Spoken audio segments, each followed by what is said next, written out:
You know what we always say on this podcast? Drill, baby, drill. We are pro fracking. Only fracking, though. We don't think we should use any other form of electricity. No, no crude oil. We should have a fracking-based economy. I actually was in Birmingham, Alabama recently, and I saw a train carrying coal. The train must have been a half-mile long. Oh, yeah.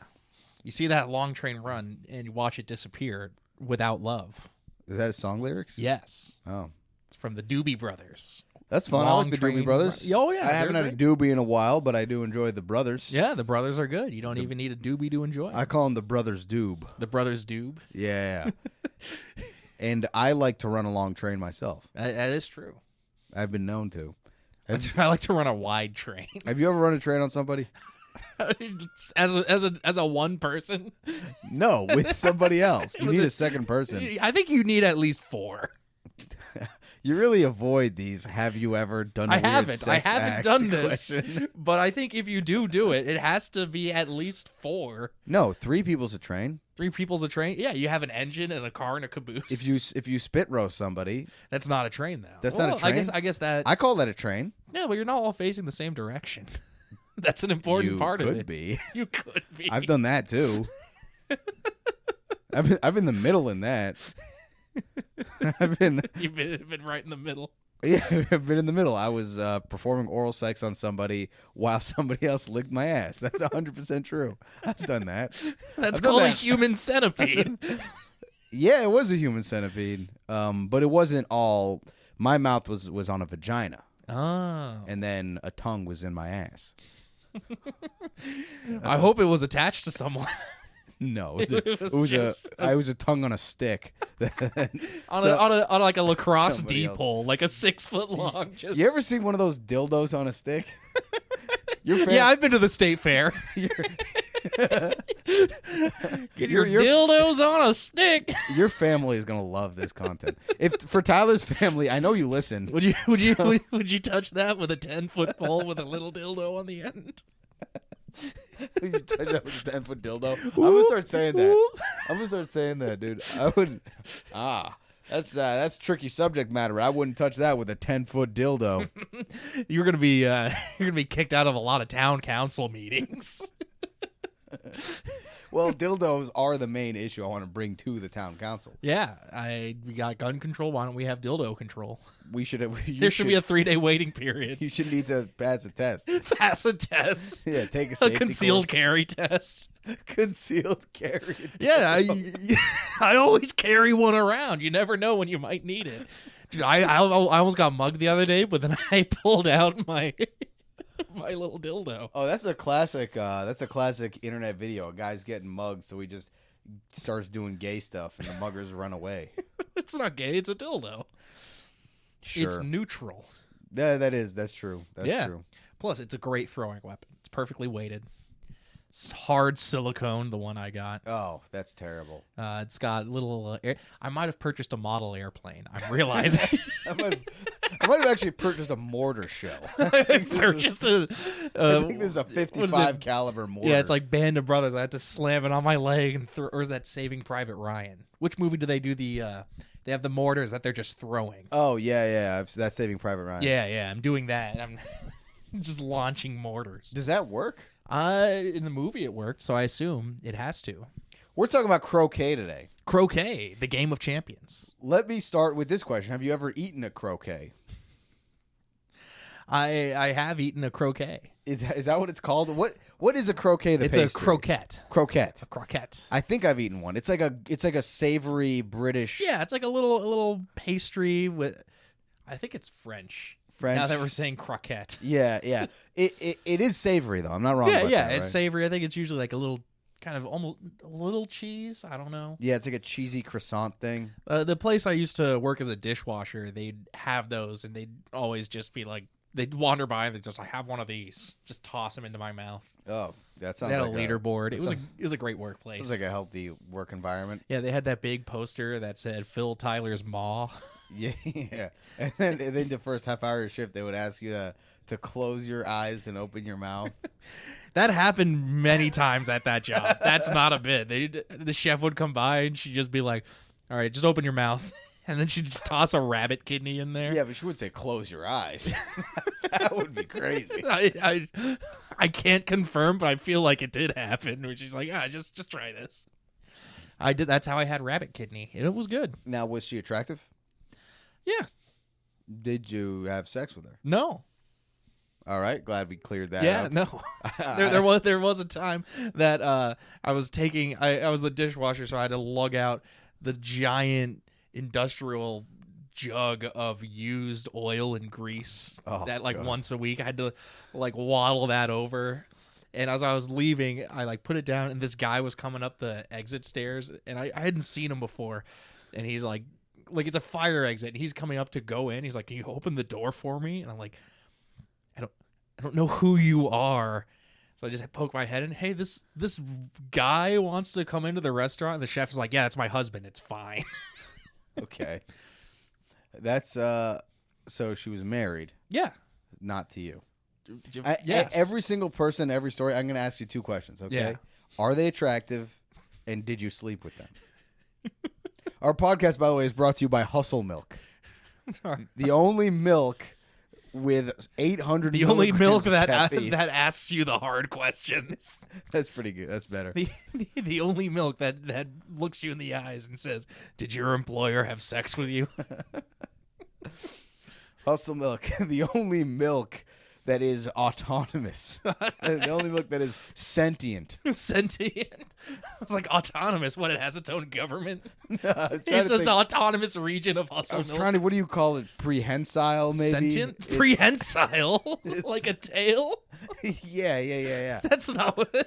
Like the milk has a life of its own. Yeah, I guess sentient. It's alive. It's Hustle Milk, if this is your first episode, it is a combination of a Yoo-Hoo chocolate drink and a berry-flavored 5-hour energy, and it's surprisingly pretty good. We did it as a gag, and we quite enjoy it. It tastes like a Black Forest cake, like a fruity dark chocolate kind of thing. Oh yeah, it's so good. The rest of our episodes are just gonna be us describing it. We can't get over how good it We is. need to stop making a podcast and start making Hustle Milk. It's just the perfect combination of taurine and riboflavin. Oh, I was going to Google what riboflavin is. Next episode, I'm going to give a report on riboflavin. Yeah, instead of doing a sport, we're going to talk about riboflavin. Oh, I bet there's competitive Riboflavin eating contests. nutrition something. No, just competitive eating, which we'll get to. We should yeah. do a special this summer. We should go to the Nathan's Hot Dog. That's coming up later. We should go dog for dog with them. We're going to when Todd, I went last year. It was dope. Croquet. Croquet. What do you know about how did croquet start? It's an interesting sport because it's older than a lot of the other sports we talk about. Yes, very old. Back in the 1500s. I did see there are competing beliefs in where croquet as we know it today came from. There's the French origin and the Irish origin. I also read the Wikipedia page. Yes. For croquet. Yes. So there's this great website called Wikipedia. And Wikipedia is where you go if you like fucking. Explain that for the audience. Well, who goes to Wikipedia? People. Who likes fucking?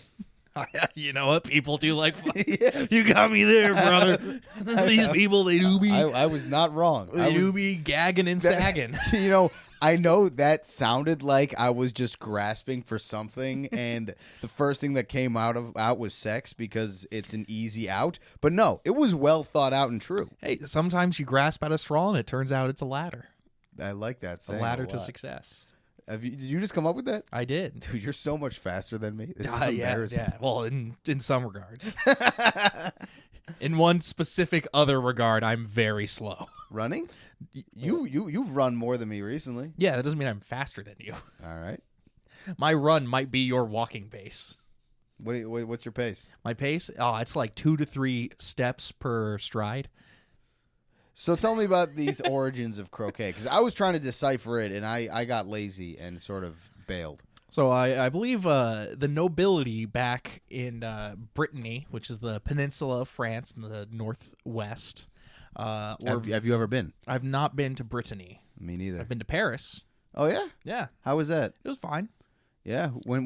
How old were you? When I you was went? in 7th grade. Okay, I was gonna ask sexual questions about it, but now I won't. Oh, I had a great time in Europe. When you walk by dirty movie theaters, they just have the posters up. Oh, did you jerk? Did you jerk it?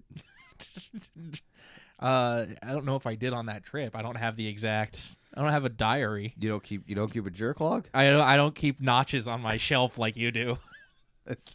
My shelf is just all notches. It looks smooth. It's perfectly smooth with the amount of notches. If you notch it, it'd be one thing to notch every time you have sex, which would be a crazy thing to do if you were in a committed relationship. But to have notches every time you jerk off is hilarious. That is great. Yeah, That is going to be. I think people would love to see that.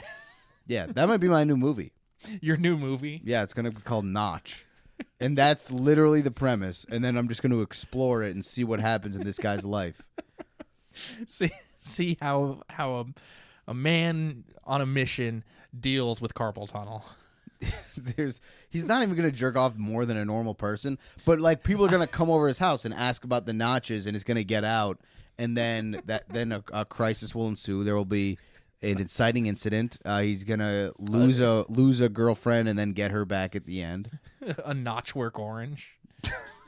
All right, that's pretty Some good. other good notch-based movies. Talladega Notch. Talladega Notch. The Ballad of Sticky Bobby. 100 Days of Notching. From Dusk Till Dawn, Jerk Off Edition. The Notchback of Notre Dame. Sir, the Notchback, he's notching up Notre Dame. The guy is putting notches in Notre Dame or on the bell. On the bell. So every time he has to ring the bell. But it's hard for him to jerk off, so it is because it's a cathedral. It's very echoey. And he's got a weird back. Does he bang the woman in that movie?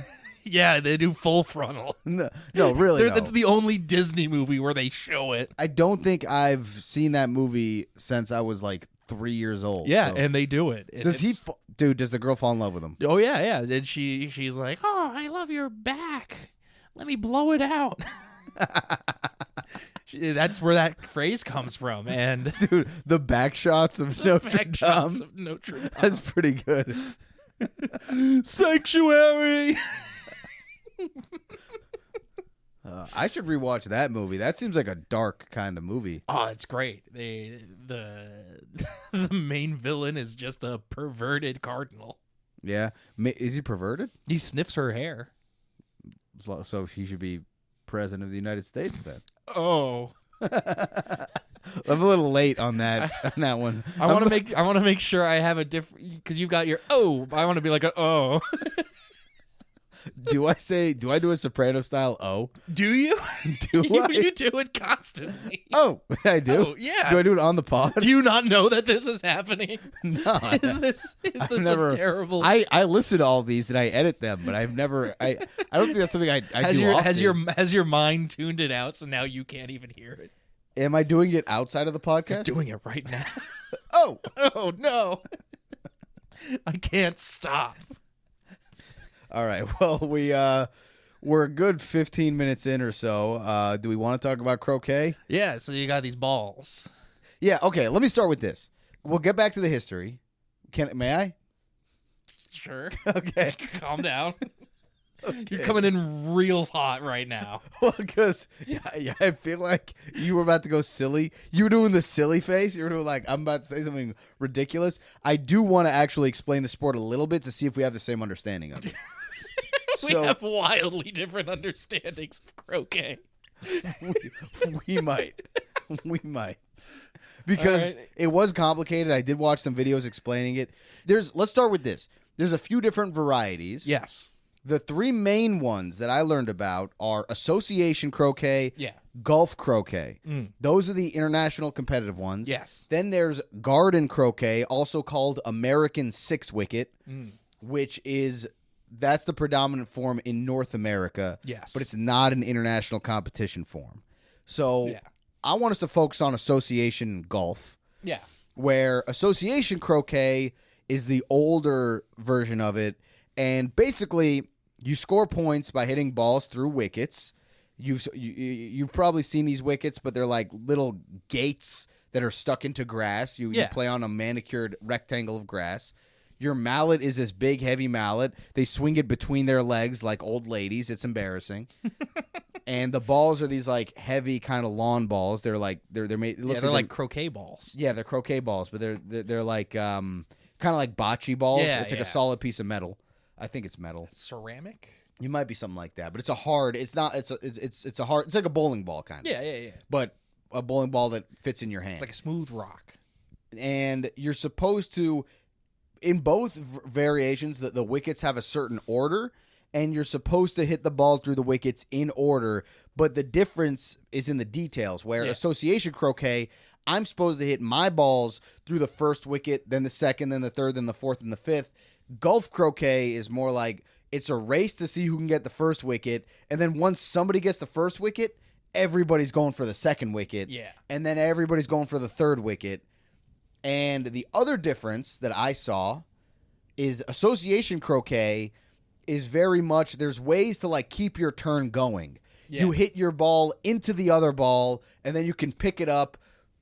That's called a roquet shot, I think it's called. Yes.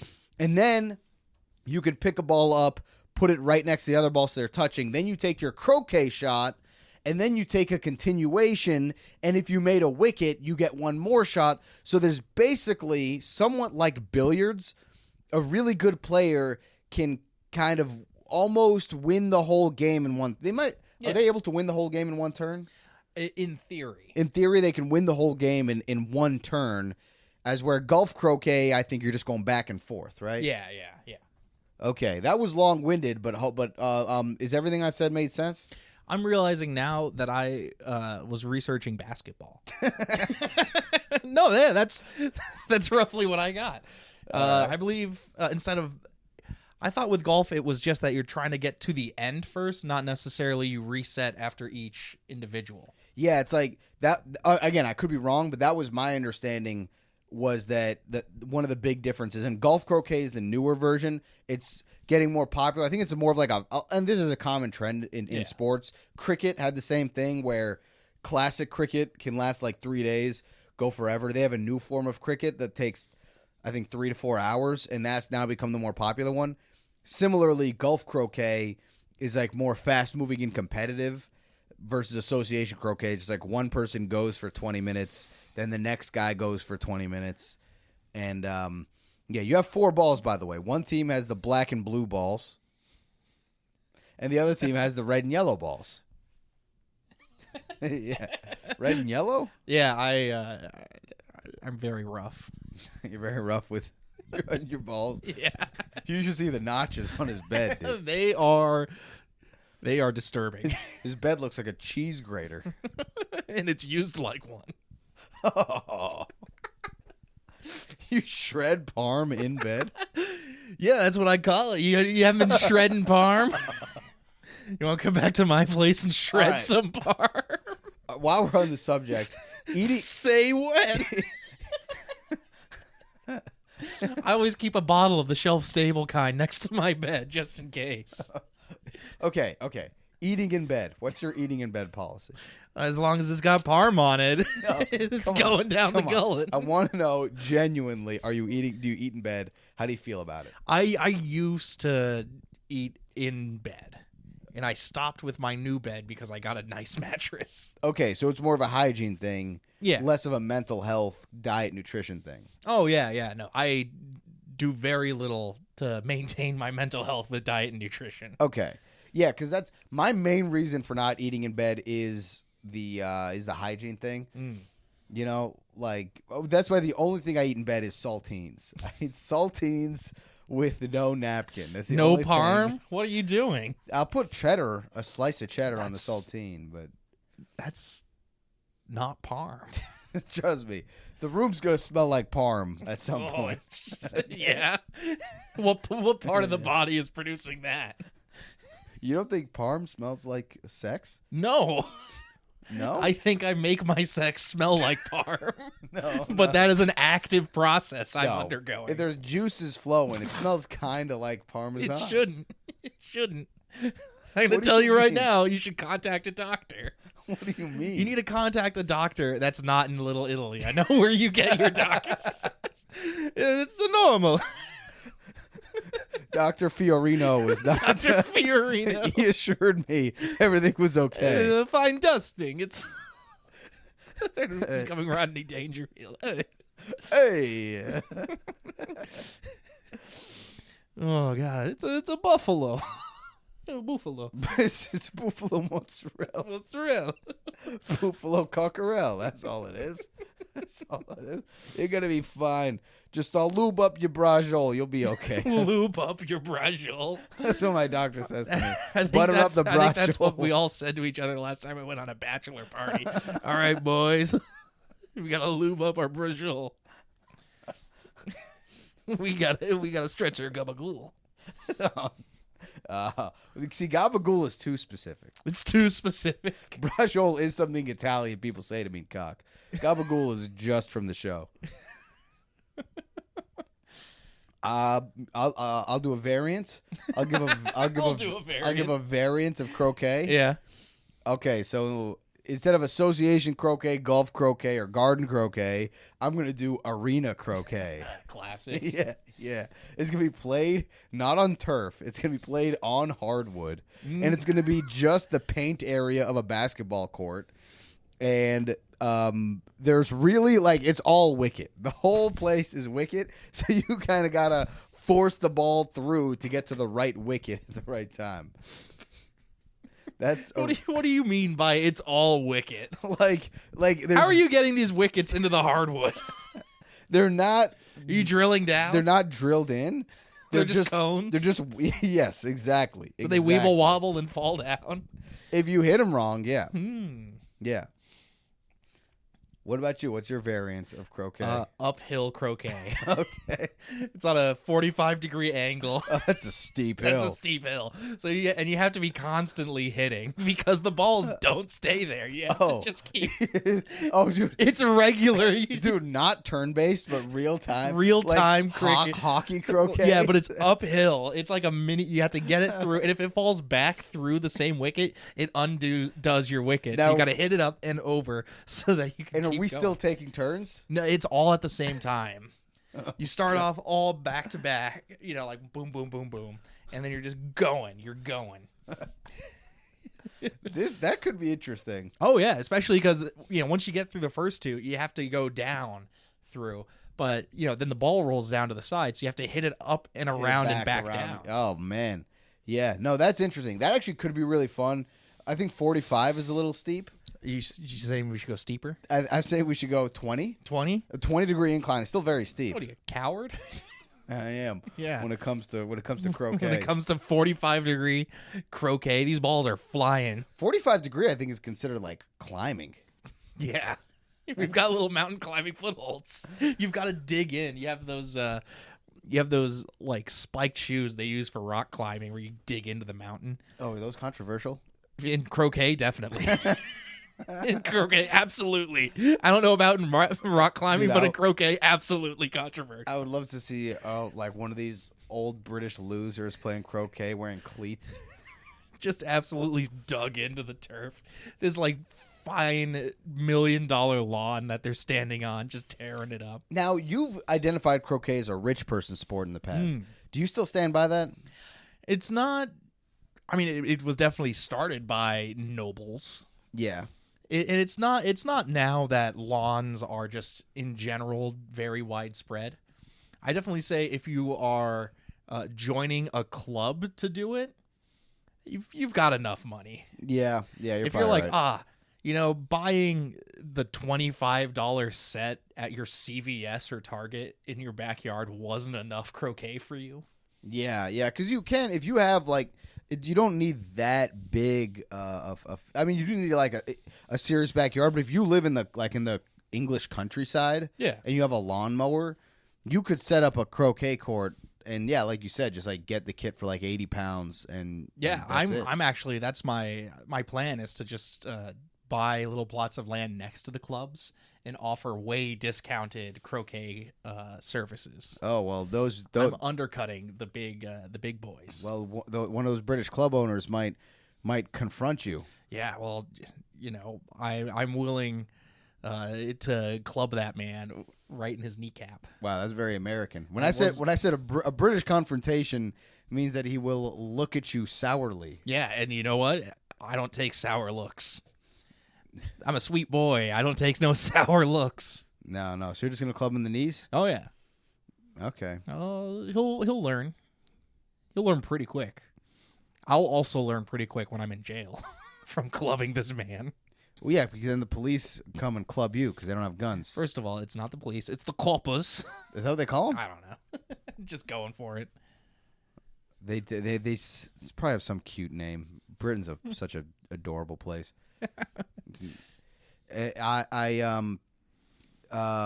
Shit. I just had something that was really important. Strategies. Yeah. We can get to strategies. I'll go first here. Yeah. My croquet strategy is, oh my god, I'm so lost because I had, you know, when you have a thought and you're like, I got to get this out. Yeah. You But now I'm still on TV and I'm still talking. Yeah. Should we try and unlock what that thought Yeah, let's was? unlock We'll the go thought into your mind palace. and then I'll give the strategy. So, all right, so we were hold talking on, about hold on, British. Hold on, just hold on. Let me into your mind palace real quick. Hey, come on into Oh, this is very nice. the castle a of nice my little mind. mind. Little. Well, I mean, little. It was something about British people. I said these old British losers. I said British people have bad teeth and they smell funny and they suck and they talk weird. And I was making fun of the British. We were talking about how croquet is for rich people. The croquet club. lawn. English countryside. You got a Undercutting. lawnmower. Oh my god. Buy cricket set. Not that much. Croquet. Croquet. Let's keep things straight. Croquet. Lovely little pastries. Num num num. Yes, they're delicious, Right, cheesy, savory pastries. right into the gaping maw. Into capitalism. the mall. You've got that coworker who would face fuck you with chicken livers or whatever. That's a wild misinterpretation of what I said.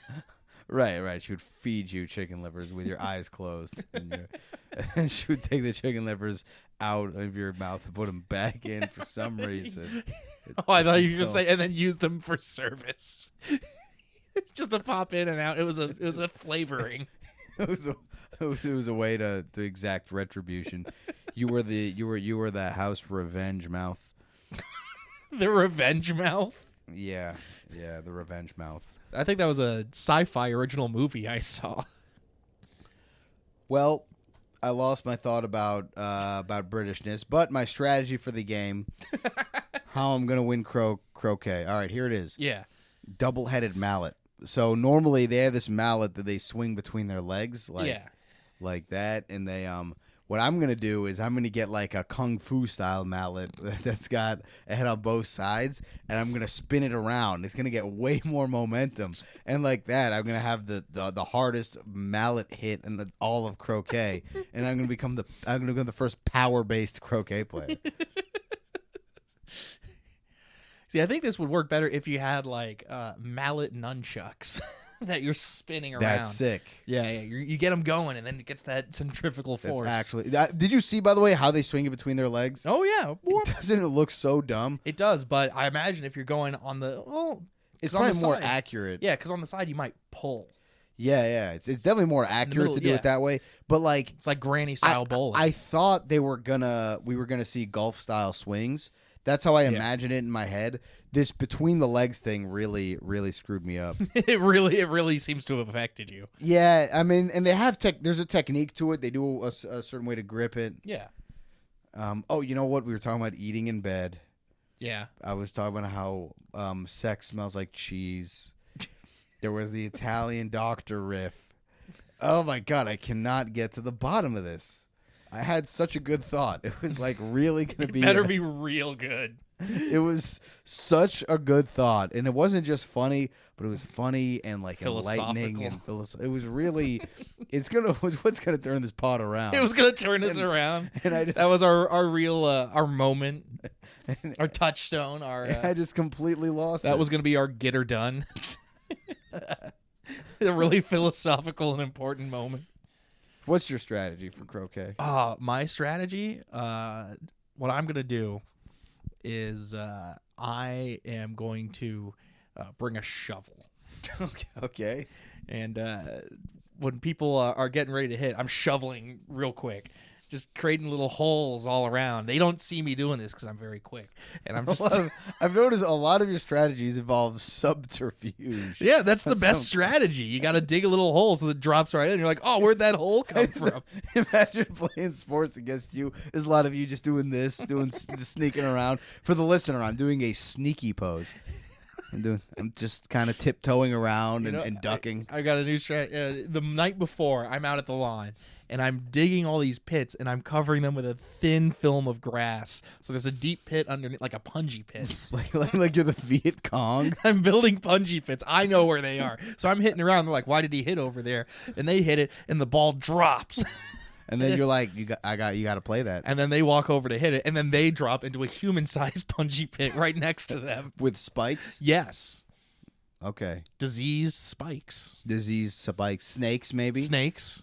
And uncomfortable conversations. I'm also packing those into the punji pit. Yeah, you're pretty good. You're pretty good at those. Oh, yeah. I'm very good at those. I just... that's why we made this podcast. Yeah, it's tough for British people when I ask them what they've shoved up their ass lately. Oi, mate, what's all in there? Arse, but they say arse. Arse. So I gotta make sure they know what they're saying. I think they say clam hole. For vagina? No. No, they say what's their cute word for vagina? Beaver. No. They have fanny.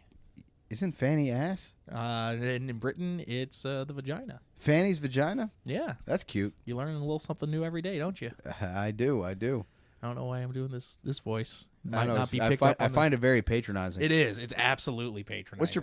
What's your heroes of the game? Your hero player profile of the game. Oh God, I had him looked up. It's the second Earl of Essex, Arthur Capel. Okay. He is known for popularizing the sport and being one of the first to sell an officially branded croquet set. Was he the one who published the rule book? It was a different guy who published the rule book, but he was kind of the guy who started selling equipment so that everyone could have the same equipment. Do earls have any administrative responsibilities? I believe they did. Because they seem to just invent shit. Oh, yeah, no, it's definitely like a royal position that used to mean that you had like probably 400 to 500 people that you were in charge of, and now it just kind of means you have a big house and a nice life. But this was when this was like what, Victorian era? Yeah. So the monarchy, like today, if you're an earl, you don't actually have any political power. You just are sort of part of this dated British monarchy thing. Yeah. But back then, the earl actually was the head of an administrative body that was actually in charge of stuff. I think somewhat, but I believe at that point it was becoming less and less. It was becoming more bureaucratized. More of a professional state. And so the earl was just a guy who had a lot of leisure time. Because like the Earl of Sandwich famously invented the sandwich so he could eat while playing cards. Yeah. And this Earl of Essex he didn't invent croquet, but he started like a croquet business, selling croquet sets for other people to play, which I guess is cool as far as things to do with your free time. Yeah, not gonna lie, he's in my top 5 earls. Oh yeah? Yeah. Oh, can I do a top 5 earls? Yeah. Who's your top 5 earls? The Earl Power Rankings. Earl of Sandwich. Mm-hmm. Earl Sweatshirt, the rapper. Earl, my buddy from high school. Earl, he should be number 1, but we had a falling out. So it only dropped him to number 3. You must be a great Earl that you can have a falling out and you're like, you know what? We're not friends anymore. It was a real bad situation. Still top 3 Earl. I can't count Arlie Ermy. He's not an Earl. I don't think so. I think those are the only 3 Earls I got. I There guess you go. Earl of Essex cracks my list. Earl of Essex, Earl of Sandwich. My name is Earl. I've never seen that show, and that's a fictional character. Anyway. Earl Campbell, the inventor of soup. No way. Earl Campbell invented Campbell soup? No, invented soup. What do you mean invented soup? He was the first guy who's like, oh, why don't we boil some stuff up? That's not true. Just boil it up. That's so Just false. boil it right up. That is not true. I refuse to The believe second this. is Earl of Lunchable. He was so busy playing Pokemon cards that he made his servants chop up a lot of tiny meats and cheeses and seal them in a little plastic He was container. a British Earl born in 1993. Who really loved little meats and cheeses. Invented Lunchables. I wish Earls just kept inventing foods. How do I not know this? What are the? There's gotta be a famous. Or was there no president named Earl? There was not a president named Earl.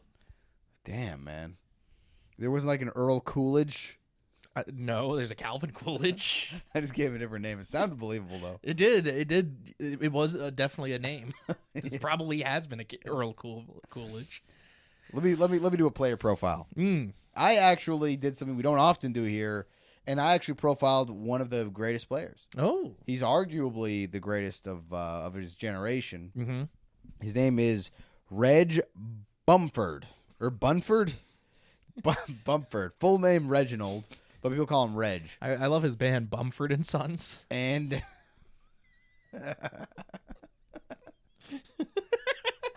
that really, I love dumb shit like that. That really got me. That's pretty good. This professional croquet player, although he's also an accountant, and he's the greatest croquet player of all time. We love sports where the best players have a real job.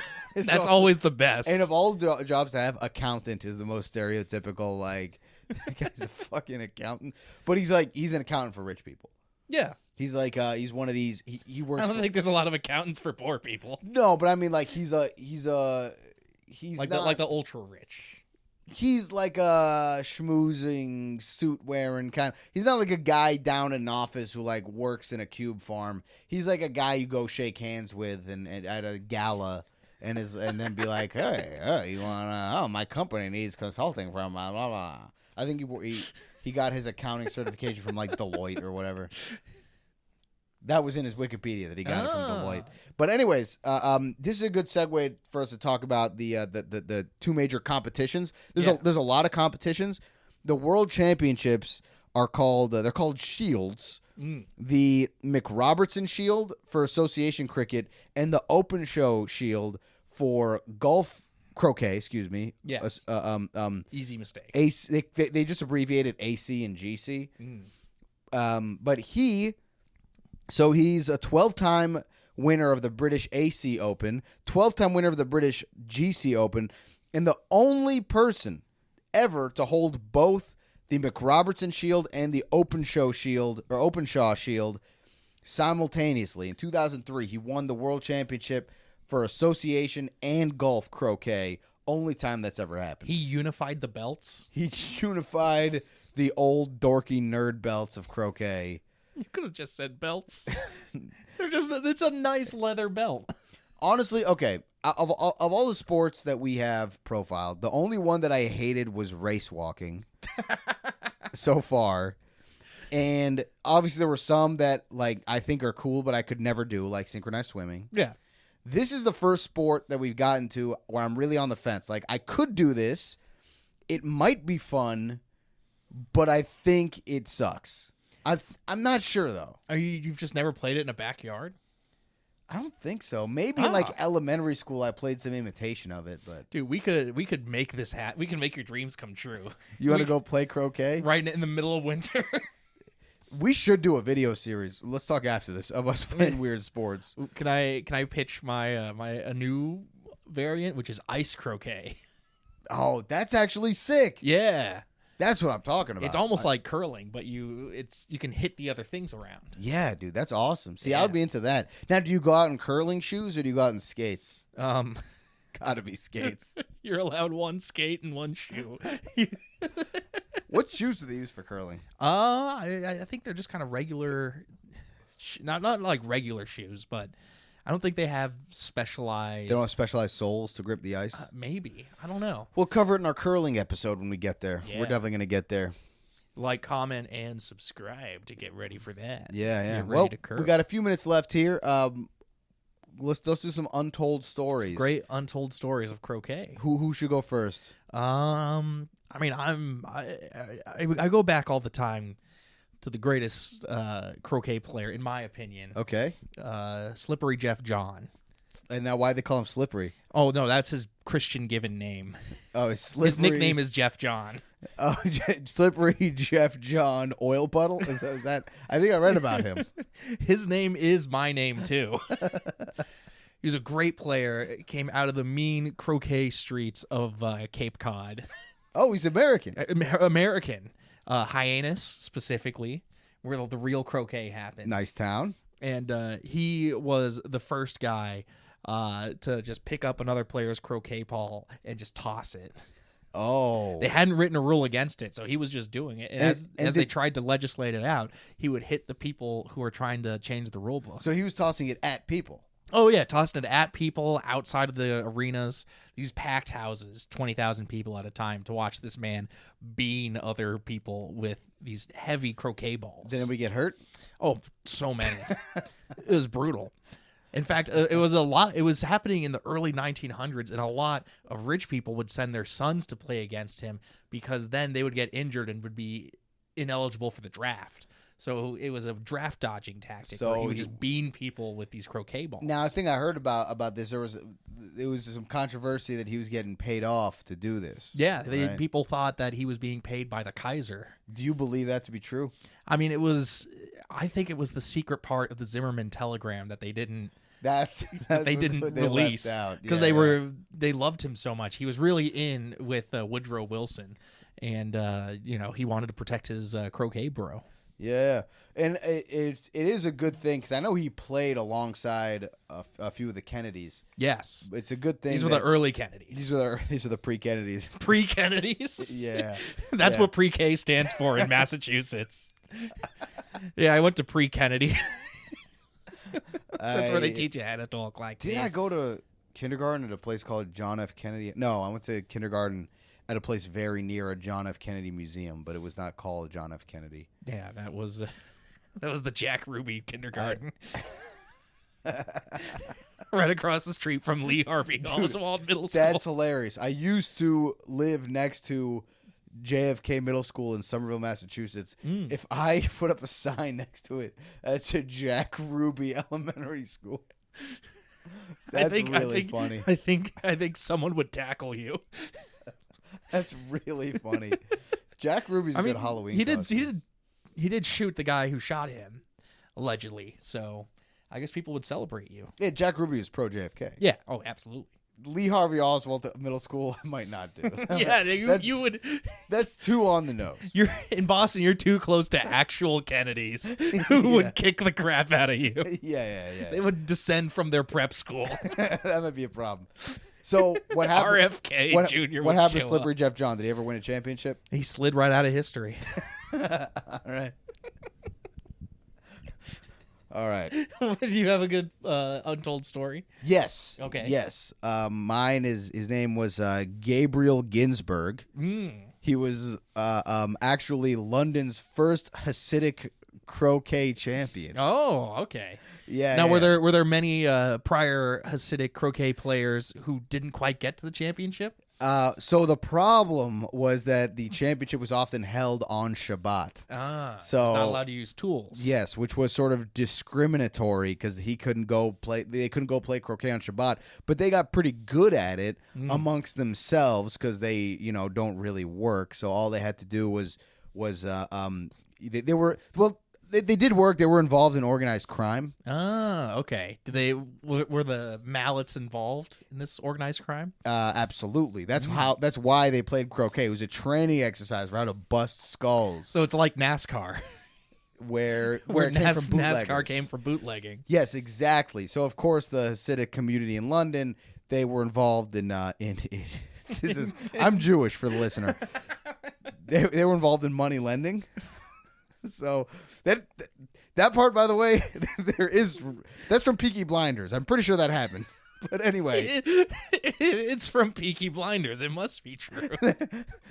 Peaky Blinders has a Jewish money lending organized crime thing. So that's the world this existed in. It was in the Peaky Blinders universe. This real player existed in the Peaky Blinders universe. Gabriel Ginsburg was in the Peaky Blinders universe, but it was very controversial. He broke Shabbat to go become a croquet champion and actually got excommunicated from the Hasidic community. So he kept doing the only things he knew how to do, which was play croquet and lend money at predatory interest rates and beat people up when they didn't pay up. He was eventually, though, killed by the Cray twins. Oh yeah, in the show. I remember that episode. Do they show up in the show? Oh no, that's from a different movie, right? They were real. They were real. That's all part of the Peaky Blinders. Tom Hardy did play the Cray twins, and he was the Jewish guy in Peaky Blinders. But no, I'm talking about the real life Cray twins. So they beat up Gabriel Ginsburg. He got to death. so intensely excommunicated, he left his television universe and joined the real world. In the real universe, where in the television universe, Tom Hardy was on his side, but in the real world, Tom Hardy killed him in the streets. He must have been so confused when he came up to Tom Hardy. He's like, "Oh, my old friend." Yeah, well, he didn't speak English. That was the other problem, is that he only spoke Yiddish. That's very difficult. Which made it very hard for him to take advantage of the local gambling addicts. He's trying to manipulate them in Yiddish. It's just not working. He just can't. You need a basic you need business English. And that's how he ended up indebted to the Cray twins, who ended up killing him. Did he know he was indebted to them? Did they know he? It's not completely clear. This is good. This I think he's a beautiful man. Yeah. R.I.P. Gabriel Ginsburg. We miss you. Your daughter Ruth did a great job. Nice. Is there anything else we want to say about croquet before we break? I think we did a decent job describing it. Yeah, if you're interested, buy the official Bantam Boys croquet mallets and balls. Yeah. Each one modeled after our own. We'll make that. That's pretty funny. We'll make that available right after our branded hemorrhoid pillows. We're gonna sell Hustle Milk and hemorrhoid pillows. Will be our first piece of merch. The H&H. Dude, H&H Heavy Industries. I know we don't have a big following, but branded hemorrhoid pillows is so funny. That's so hilarious. I love it. All right, my team name is the Sticky Wickets. What's your croquet team name? My team name is the Stinky Wickets. All right.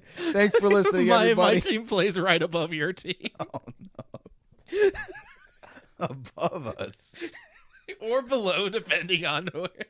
I thought you played before us, and then you fart and poop on the field, and then we have to come deal with it. No, it's like a little bit, like one part's sticky, and then the other part. Oh, I think I see. I think I understand. That got really intense right at the end. Sticky Wickets, Stinky Wickets, Uri Shatil at the.uri.show. Tyler Derniak at Tyler_Derniak_comedy. Follow us, like, subscribe, leave 5 stars on Apple Podcasts if you listen this far. Thanks, everybody.